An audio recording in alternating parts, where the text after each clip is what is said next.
lot of beer drinking. Got Budweiser showing up. Heard her prayers. What about, do you think President Trump feels vindicated for going after Arnold Schwarzenegger at the prayer breakfast? Everyone said, oh, why are you talking about his ratings? It's ridiculous. Schwarzenegger's doing a great job. Schwarzenegger went on Twitter and said, pushed back on the president, and now he's gone. Too much winning, Pete. Too much winning. It's exhausting. When they were already winning so much, how do you beat so much winning? You can't. You just quit. Well, we talked about Jeff Sessions, and it's really remarkable because I think the Democrats felt this week like things were turning, that they finally had the president, his attorney general in their sights, all about meetings with Russian officials. How dare this administration sit down with the Russian ambassador when Nancy Pelosi and all these other Democrats, Chuck Schumer, say, we haven't had meetings with the Russian ambassador. We don't do that kind of thing. This is serious stuff, Pete. No, that's exactly right. So the very successful State of the Union address, Democrats then went on the offensive, pointing out so-called accusations against the attorney general. Turns out, a lot of people end up meeting with the Russian ambassador. A little hypocritical, I would say. Which, of course, President Trump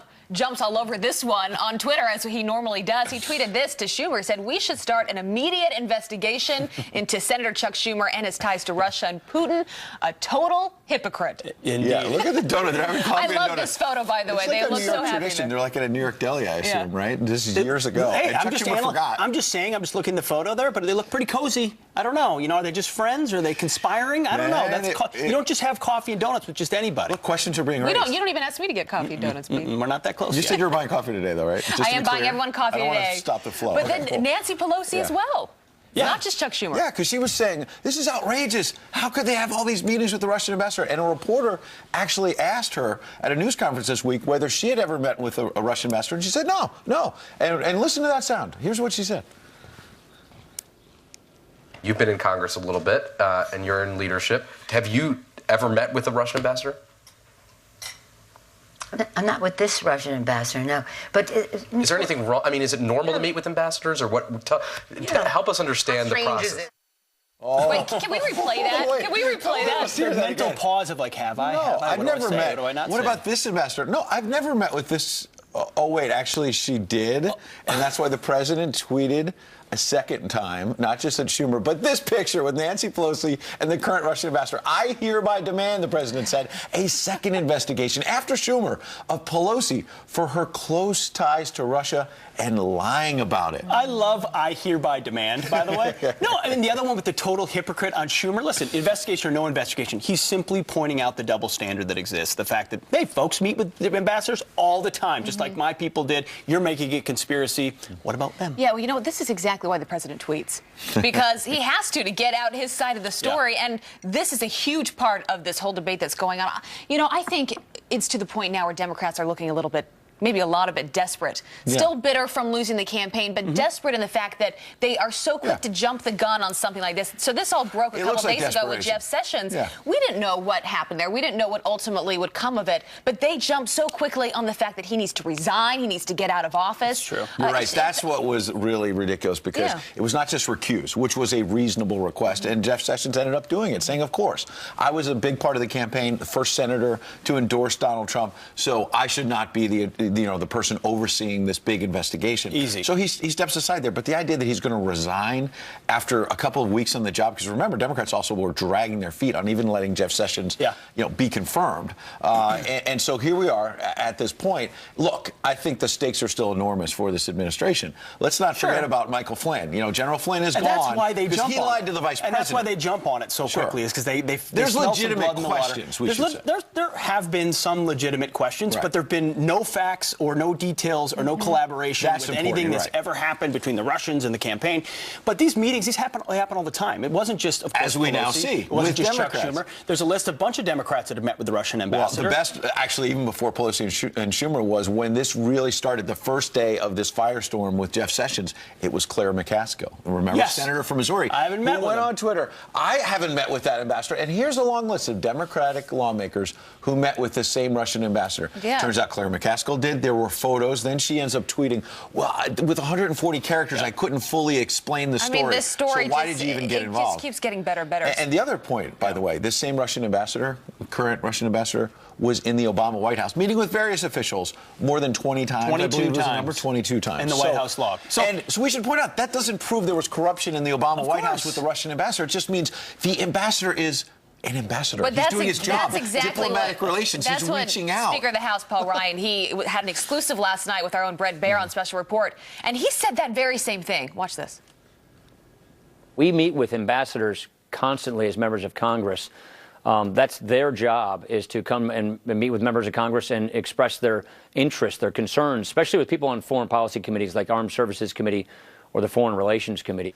So a lot of explaining, a lot of, hey, this is what happens, this is what goes on in Washington, D.C., Republicans and Democrats. But what's so amazing when you actually watch is the coverage of this, the sort of the breathlessness with which the media grabs a headline and then makes accusations and then amplifies those accusations before facts are even found. And you see the banner. So the banner is what you see at the bottom of your screen there, and usually you type, sort of give people a sense of what people are talking about if it's on silent. And I was watching the screens when this broke on, I think it was Thursday morning, about Jeff Sessions, and I flipped to other channels, and it's, should Sessions resign? Will he resign? I mean, it was just like so much breaking news, and as we always say, it feels like things are coming, the world's coming to an end. This is just this huge ordeal, and here we are now. He's recused himself from this investigation with the Trump campaign. And you had an exclusive that day with Sean Spicer. We're going to get to that later this hour because all of that was breaking. But look at what was going on with the media in terms of all of the coverage that Pete mentioned. 72 minutes, 33 seconds in terms of CBS, NBC, ABC coverage of the Sessions meeting with the Russian ambassador, and then 10 minutes, 38 seconds about Eric Holder, the former Attorney General, being held in contempt of Congress. He was actually held in contempt of Congress. Contempt of Congress found because he was withholding information from Congress over Fast and Furious. 10 minutes compared to 72 over one revelation of two meetings, one of which was arranged by the Obama administration as well. It's just, it reconfirms what everyone out there knows, that there is a witch hunt going on against this Trump administration. There's been an attempt from day one, feels like orchestrated by the Obama White House, and continues to be at some level, whether it's direct at the top or not, because they want to discredit him at every turn. And Russia feels like an advantageous play. And the transition from Russia to Rush Limbaugh, who has been all over this. Watch. That's right.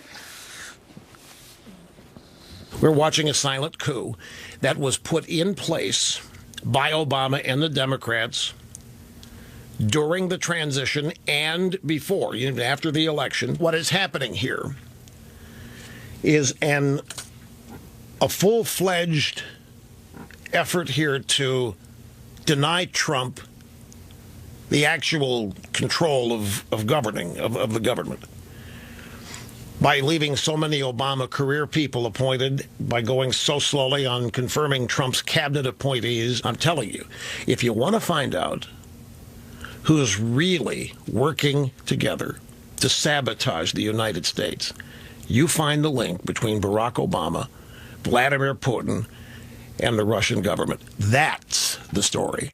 Don't forget, in 2012, it was Barack Obama who said to Medvedev, who was then the president, that with Prime Minister Putin at the time, if I get reelected in November 2012, Barack Obama said, he was caught on a hot mic. Remember that I'll moment? have more flexibility to work with. Can you imagine if Trump Please said that? transmit this message. Talk about the amount of media time that would be spent on that moment. Take 72 minutes and just make it the whole news hour for half of these places. No, that's where it is. The only thing I'd say counter to Rush Limbaugh right there, though, is let's not forget, yes, is this being orchestrated in part by former Obama officials who are stirring this up, who are leaking information? Absolutely. However, the Trump administration has been pouring some gasoline on the fire when you have someone like General Flynn not telling the whole truth to the Vice President of the United States. It wasn't like he was lying. Like a gotcha game still, too, though, but right? he should have told the whole truth to the Vice President. Sure, the Vice it's President. a gotcha based on breadcrumbs that have proved and nothing. we get 4 hours to debate this all morning long. Isn't that the best? Stick around. And we will. But how dare Senator Jeff Sessions, excuse me, Attorney General Jeff Sessions, meet with the Russian ambassador? The fact that the Attorney General, the top cop in our country, lied under oath to the American people is grounds for him to resign. But as we discussed, would Nancy Pelosi be so angry if she knew that meeting was actually set up by the Obama administration? Because it was.